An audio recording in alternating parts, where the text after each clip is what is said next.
ভাই বোনেরা, আমি আপনাদের একজন অতিথির সেবক। আপনারা আমাকে ভোট দিয়ে নির্বাচিত করেছেন, আপনাদের সেবায় আমি সর্বদাই নিয়োজিত। আজ আমি আপনাদের সাথে বলতে আসছি বন্ধু, আমি এসেছি আপনাদের কথা শুনতে।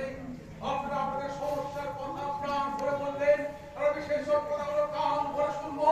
তারপর আপনাদের সমস্যাগুলো কিভাবে সমাধান হয় এটা আমি ভাববো। আপনারা জানেন, মন্ত্রী হওয়ার জন্য আমাকে সারা রাজ্য দিন রাত বসে বেড়াতে হয়। হাতে আমার সময় খুব অল্প, হয় জানেন। দিনটা যদি 24 ঘন্টা না হয়ে 48 ঘন্টা হতো তাহলে বোধ হয় খুব ভালো হতো।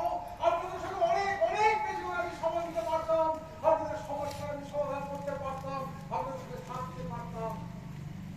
বিশ্বাস করুন, কোনো সময় কিন্তু ছাড়া আমি একদম একা থাকতে পারি না। একা থাকার জো আমার নেই। সব সময় ব্যস্ত, সব সময় ছোট ছোট দৌড়। আমাদের কিছু কথা ছিল। কথা তো থাকবেই বন্ধু, সেটাই তো স্বাভাবিক। আমাদের যে এত সমস্যা সেগুলো কোথায় জানাবো? এই দেখো, বসে বসে গল্প করার মতো সময় তো আমার হাতে নেই। হ্যাঁ, এই যে বললি যে ঘুমোবার সময়টুকু ছাড়া একা থাকিস না, তাহলে সমস্যার কথাগুলো কোথায় বলবো? তোদের স্বপ্নে গিয়ে? কি আশ্চর্য, আমি মন্ত্রী মানুষ, সব কথা যে আমাকে মুখোমুখি বলতে হবে তার কি মানে আছে?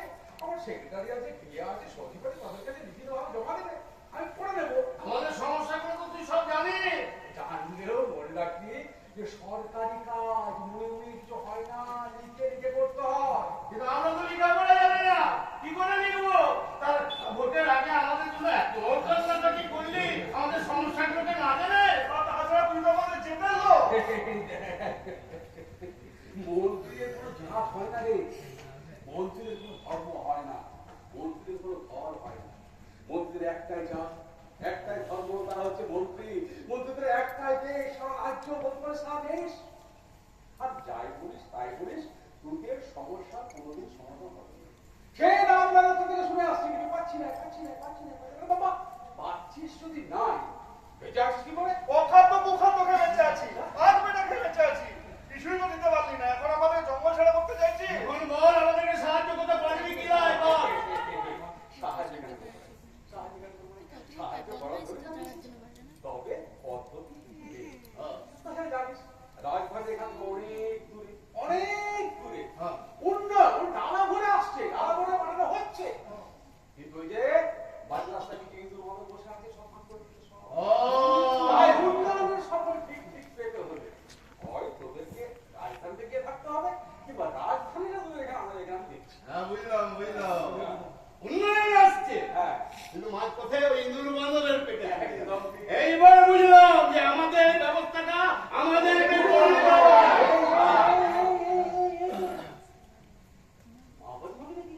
সন্ত্রাস ছড়াবি?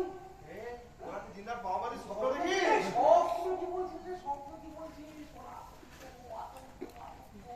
আর যদি বর্তমানে চাকরি ফিরে না রাখো, এই যে বসে বসে আয়স করে বাচ্চা যদি মানুষটা পাচ্ছি, আমি পারতাম কেন কথা বলতো? বাহ, তোরা এই যৌথ বাহিনী তারা আমার কথা বলে তোরা ক্ষমতা এলি, আর এখনই তাদেরকে জড়িয়ে ধরে বাকি সময়টা পার করতে চাইছিস। দেখ বাহ, ক্ষমতাবাজিটা আমরা একদম বিশ্বাস করি। তাহলে আমূল পরিবর্তনের কথা কেন বলেছিলি?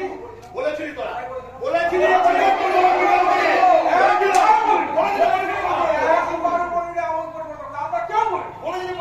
জানি এই পরিবেশ পরিস্থিতিতে আমূল পরিবর্তন সম্ভব নয়। তারপর আমূলটা বাদ দিলাম, পরিবর্তনটা নিলাম, তারপরে এলাম, দেখলাম, এটা নিয়েছি কত আপেক্ষা হবে। তার মানে আমাদের দুঃখ কষ্টের বদল নয়, তোদের ভোগতা খোলা অনেক কথা হলো, আমাকে আপনার জায়গায় যেতে হবে, আরো বেশি আছে। আমাদের কি ব্যবস্থা করবে?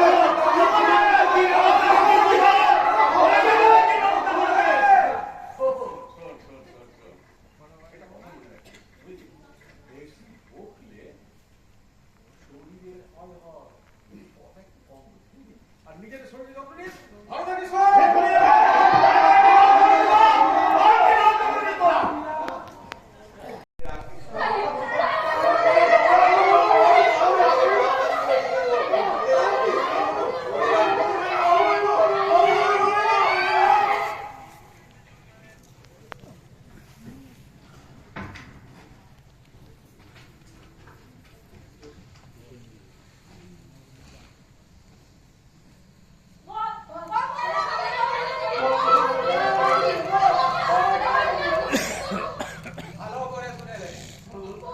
যুদ্ধের বিরুদ্ধে যে সবাই চার জানা হয়েছে তার মধ্যে প্রধান হচ্ছে পুলিশি চরগিরি।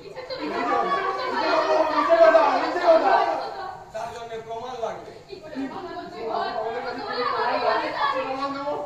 আরে গরিব মানুষরাই তো সামান্য টাকার লেগে চর হয়।